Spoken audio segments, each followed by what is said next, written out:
What's going on, y'all? It's Crisp, and I am just pretty much here to make sure that you understand that not every single guide is 5.5 hours. So this guide will be nice and simple for new players, and if anybody sees this and wants to send it to their friend that they want to learn how to play the game, I promise you this will be the guide. I'm covering base things that they need to understand to get through the early acts of the game, and by act 10 they should have a hang of it enough to kind of understand what's going on, getting into mapping and everything else. So let's get into it. All right, if you look on Google or pretty much anything that you could use as a search engine, you will see build guide this, build guide that. Basically there's a numberless amount of builds in this game, but there are a few that are meta or quote-unquote league starters, right? Which are the ones that you want to take when you have literally no stash, which is you don't have anything. This will be the easiest thing to level. This will be the easiest thing to take into late game. You don't have to do it, but feel free to do it because it'll save you some time and aggravation. Coming from a person who ran about 19 builds until finding one that I actually liked, and I even made another 5 characters, I'm going to suggest to take one of those league starters. They are fun. Almost every build in this game, I will say, is fun for some person, and it's just a more entertaining, more fun gameplay when you're not getting slapped around and you're able to level with your gem that you're going to use for the rest of the game. And you could, like, really hone your skill on that one gem instead of, like, swapping every 10 levels because this is better than this now because you have this, and it's just too intricate. For a new player, I would say the way to go about it would be to just take one of these meta builds. I'll post a couple of them for the Crucible season, and the ones that I've personally liked the most, I'll post, but I won't go into detail on them. I'll do that in another video if anybody's interested. Speaking of builds, I highly recommend going to YouTube and looking at some end game content for your build, so you can see if that's how you truly want to play the game, because there's a lot of different playstyles for a lot of different people in this game. So if you check out some late game stuff, maybe you won't be so intrigued by it. Maybe you'll be more intrigued by it, you know, but we want to make sure that you're going to end up playing something that you enjoy rather than playing something just because it's good. You know what I mean? I just wanted to get into talking about some leagues. There's Standard. Right now it's Crucible, and then the Hardcore League. The Standard League is apparently a cesspool. I've never really played it, so I won't suggest to you to play it. Playing the current league is always fun. Right now, Crucible is out. It's pretty interesting. I enjoy it.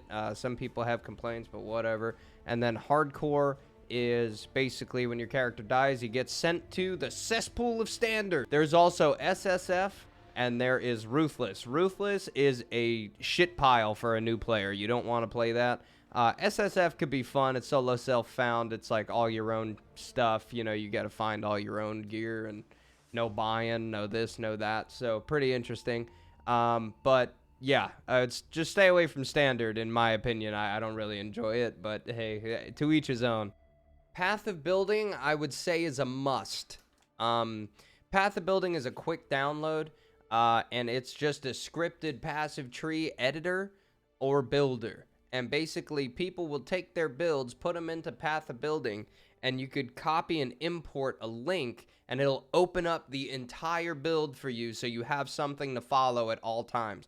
A lot of them are broken down into trees that'll say like level 12, then level 25, then level 36, and so on into early mapping and late game, because you're going to be messing with that tree a lot to make your character incredibly strong toward the end of the game, right? So you want to follow the right path and the right build.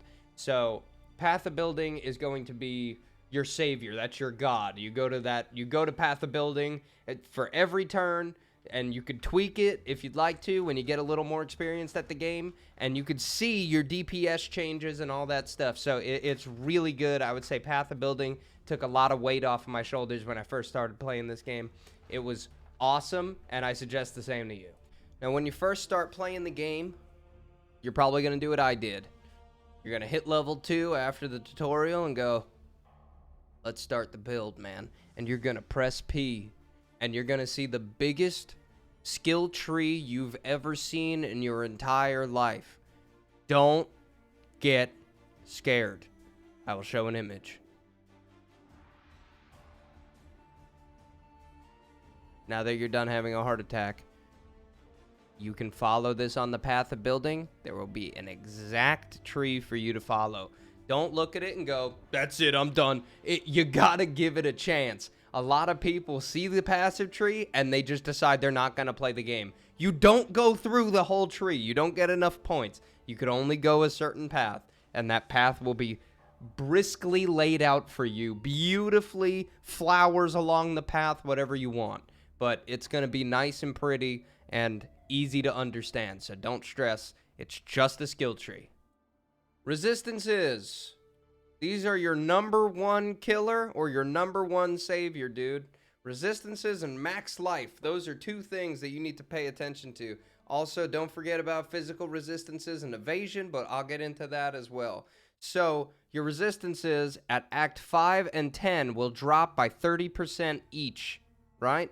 You got chaos, you got fire, you got lightning, you got cold. Don't worry so much about chaos until you get to mapping, but fire, lightning, and cold, you got to have it 75% at all times. When they drop, you're going to feel your character's survivability drop as well, because that's what's keeping you alive. Your physical defense and your evasion, that could be tweaked through use of your hideout in your crafting station, and I'll explain that as well next. But resistances, big deal. Armor, evasion, energy shield, spell suppression. Another 4 things that you should pay attention to.